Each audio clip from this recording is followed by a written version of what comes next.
Hey, welcome to episode number 95 of the Ask Vishwanath show. It's a beautiful afternoon and I hope you're having a great time. And today is part 2 of the episode, how to overcome any sort of fear, any sort of phobia. What's the easiest way? What does Krishna say?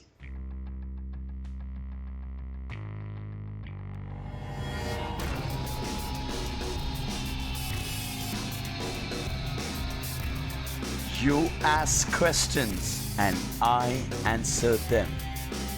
This is the Ask Sri Vishwanath show.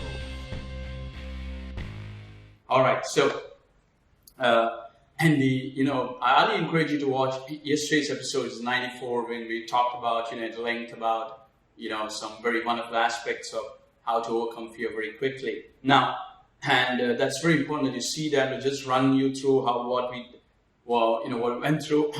What we saw last time was every time that you experience fear and know that there's something within you which is fearless at that very moment, present within you. So every time that you experience fear, there's something within you which is fearless at that very moment. Every time that you experience doubt, there's something which is doubtful. Every time that you're frustrated, there's something which is joyful. Every time that you are sad, there's something which is, beautiful. Every time that you're pleasurable, there's something which is, calm. So always know that, Krishna says we're all born with this dual nature, and this is our lower self, Krishna says. And I encourage you to watch, yesterday's episode. That's very important. That's what we covered. And basically the mind, has got various channels. It's like various roads, we saw last time.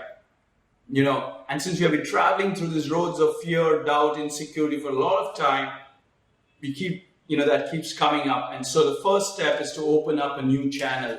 And that's what you saw last time. And so the 3 steps which I told was, first is experience the fearless. That means I told you there's something fearless existing in you, even when there's something fear out there. So experience that fearless during normal times. When you don't fear, experience that fearless. And so I recommended an exercise there. So I encourage you to watch today's video. We also saw that there's no self-effort, there's no willpower, and there's no trying required here. It just works like charm, because all that is required only when you have to, do something. Here, this fearless is already present within you. So understand that, okay?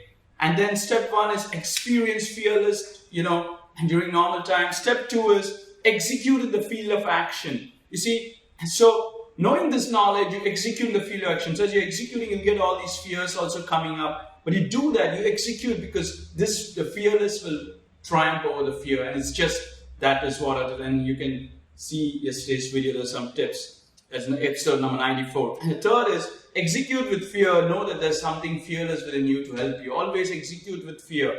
Doesn't matter. Let that fear come. You also execute.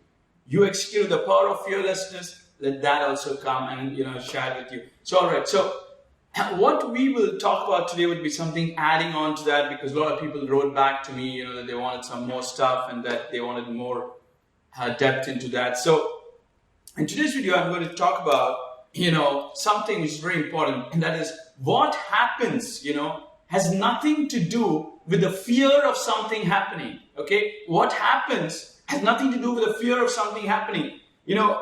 When it happens, we simply relate. We say, because you had this fear, this happened, but nothing like that. What happens has nothing to do with the fear of something happening. Like someone might fear, there's a child kidnapped, my child will be kidnapped, and you can create that fear and go into complete doom.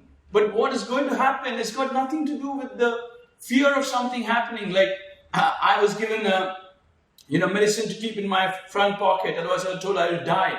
But you see, you will die only if it's written in the script that you're going to die, And then, in public speaking, I thought, if I don't speak, I will fall down. People will make fun of me and all that stuff. And the most important thing which Krishna says is what happens has nothing to do with the fear of something. When something happens, it's because of the script. You see, the script and the gunas, these are the only 2 things. I highly encourage you to watch the various videos earlier. The script is, and the gunas, they move according to the timeline. And so if something is to happen, it should be in the script at that time. And these gunas of fear, the tamas gunas, come up through a thought, and you do something or you don't do something, and that's why something happens. But something happens because it's scripted. So It's not because, of the fear of something happens. So this is the first thing. So you got to understand that, and that is very much important to know, that what happens has nothing to do with the fear of something happening. You see, you should not relate both. And because it happens, we relate. And we say, well, because you had fear, this happened. And that's just like in a film, there's a script, and then there is actions, and then there's a scene, right? And we say, oh, this actor did like this, and so this happened. But the fact is, it was written in the script. And so that's very important. And that you got to separate. See, that fear which is coming has got nothing to do with what's going to happen. So always don't form this, don't come to conclusion of what's going to happen just because you have this fear. Because you have to execute with fear, because there's something fearlessness within you. And today, I will, talk about this wonderful article which I had wrote here, which actually got a lot of, this was about 4 or 5 years back I had written, or maybe a long time back, a lot of people, made a video also. I couldn't find that video. The title was "The Gunman Who Never Pulled the Trigger." And here's how it went. There was a gunman who was holding a gun in the back of my head always, after I experienced all that stuff. But he never pulled the trigger. But wherever I go, to the mall, to the eating place, at home, outside, sitting, eating, everywhere, the gunman followed me. The gunman would keep following me with the gun at the back of my head. And it would make me so anxious, my palms would sweat. I'd basically not do anything. Whenever I got up to share something, it would tell me, shut up. There would be this voice saying, shut up, and I would mellow down.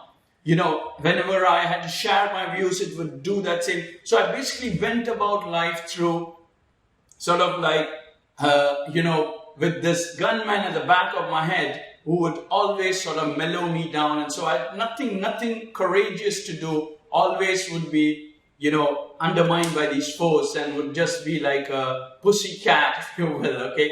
But the strange thing is the gunman never pulled the trigger. It only had the gunman. And so I was just like living with that fear, and I thought, this is what it is, my life. Then when my son was about 7 years of age, one day I told him, look, and I told him, I didn't share this with anyone, so I told him that, look, I have this, fear, and that someone is holding a gun at the back of my head, and this gunman is following me everywhere, wherever I go. And so he told me, my son, that, next time he comes, call me, I will come from behind and shoot him with my toy gun. And I found that very humorous. But when he's told that, something happened to me inside. I don't know what happened. But what happened was, a thought came to me, what if I had a friend who could come from behind and shoot him? And so all those crazy ideas came to me and said, well, that's not good. And then something came, maybe there's a place where I can take shelter. You see, maybe there's a place where I can take shelter. And that is when the voice within, spoke to me. And Krishna says in the Bhagavad Gita, the self indeed is the friend of the self by which the self can be subdued. The self indeed is the foe of one unsubdued. And Krishna says the consciousness is your friend. When you subdue your fears, your emotions, your anger, hatred, and your consciousness becomes a devil when you're not able to do that. So your consciousness transforms into an angel when you're able to subdue your lower self, and your consciousness becomes a devil when you're not able to do that. So that's very important. Krishna says the self indeed is the friend of the self by which the self can be subdued, and the self indeed is the foe of one unsubdued. And so this inner voice told me that there's something within you which is fearless, and that is your friend. Come to me. Fix your mind on me. Let your understanding be absorbed in me. Henceforth doubtless shall you reside in me, said Krishna. These voices spoke to me.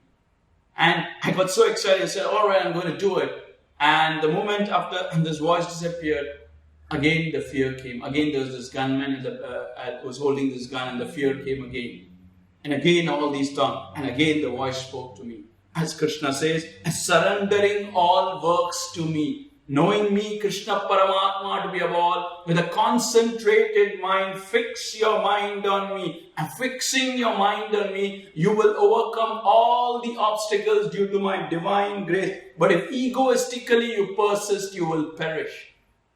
See, Krishna says surrendering all works to me and knowing me, Krishna Paramatma, to be about, and a concentrated mind, fix your mind on me. Fixing your mind on me, you will overcome all the obstacles due to my divine grace. But if egoistically you persist, you will perish. Now Krishna says, you just fix your mind on me, on your consciousness, and all the obstacles will be dissolved because of my divine grace. Krishna is saying that. And that voice spoke to me. But if egoistically you continue with the fears of this lower self, you will perish. And when this came to me, and then I just fell asleep, in the middle of the night, I woke up. There was a, gunshot, and I woke up. And I tried to figure out where the sound as someone died. It was a gunshot, 3 gunshots, and I woke up. I couldn't find anyone outside. Then I looked inside, and inside of me, there was a dead person holding a gun. On a closer look, his face resembled mine. The force of God, Krishna, shot my lower self in the dark. And the gunman who never pulled the trigger had been shot. I hope I answered your question. You keep asking questions, and I keep answering.